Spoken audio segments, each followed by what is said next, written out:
Hey, good morning. Here we are at Rocky Hill Ferry Landing, and I've got the camera pointed at the Cumberland. This is the longest existing ferry in the United States, and it goes from Rocky Hill to the opposite side of the river, which is Glastonbury.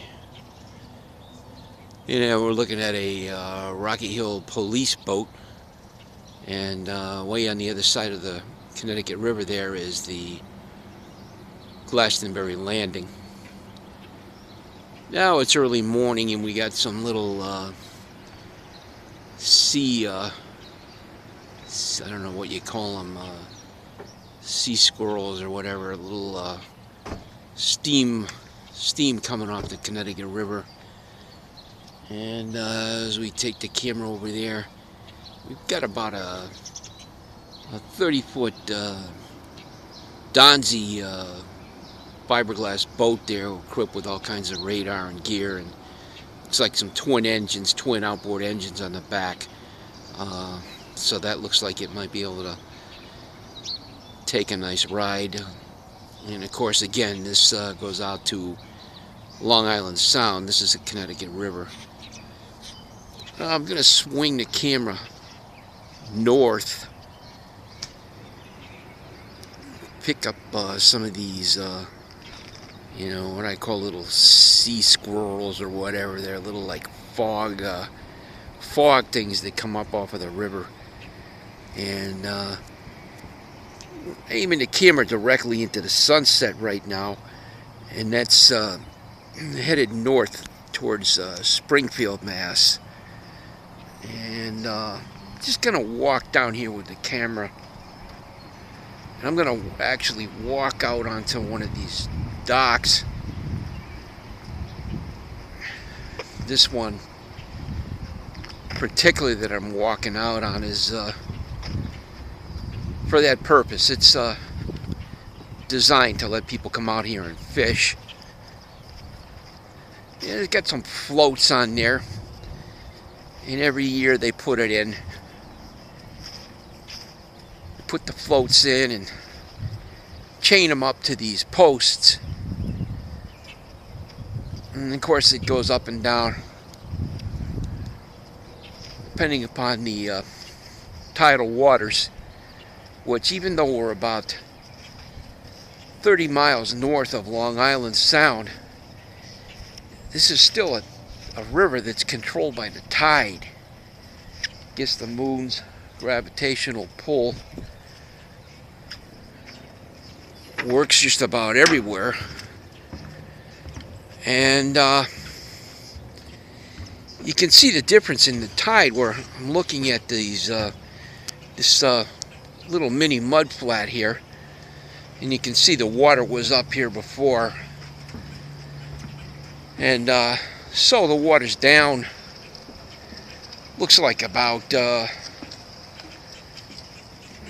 be about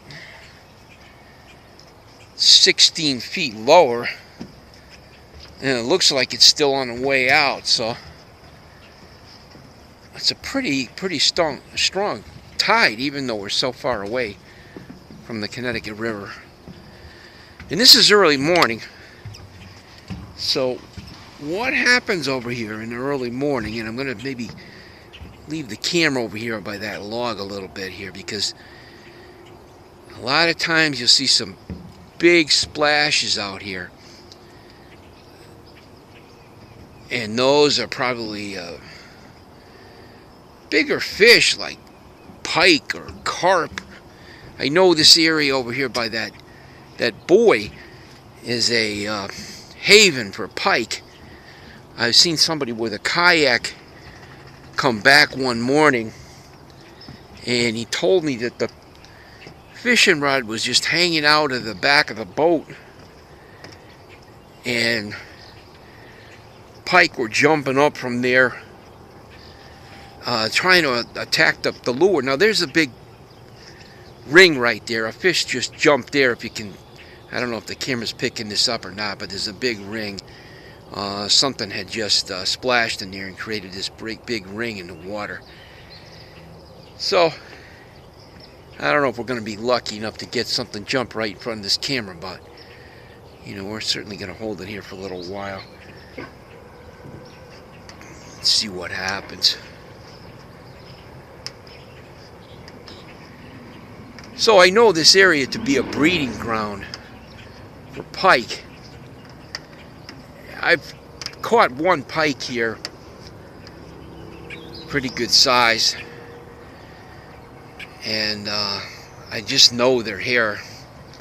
You know, I've heard it too many times now that they come in this section of the Connecticut River and just breed in here. Someday I have plans to come down here with some big bait and just toss it out here, because from what I understand, that's what these pike like. They don't like to work too hard, and they've got the equipment to take down a big bait and, you know, chomp it right up and swallow it whole. So that's what you need to catch one of these monsters. It's a nice big bait, either a live fish or chunk bait, you know, something that you know, is gonna keep them from being hungry or work too hard. They want to get it over with. They want to eat their dinner or breakfast or whatever right away, and they don't want to work all day on it. So looks like I hear a boat here going out. Yeah, this guy's getting set up for the day. And looks like he's got a Yamaha 225 on that small boat there, so that thing's got to move right along. It's got to be like a bass boat or something like that. I'm sure this guy knows what he's doing. So we got a nice day going here. Temperature's about 65, almost 70 degrees here in the early morning, about 6 o'clock. So we'll wrap it up, and looks like I'm getting a visitor here coming down the driveway there. Looks like the little police department, you know. So we got nothing to worry about. We're just taking a couple of videos here, and we're gonna wrap it up and maybe go get something to eat. Thank you very much.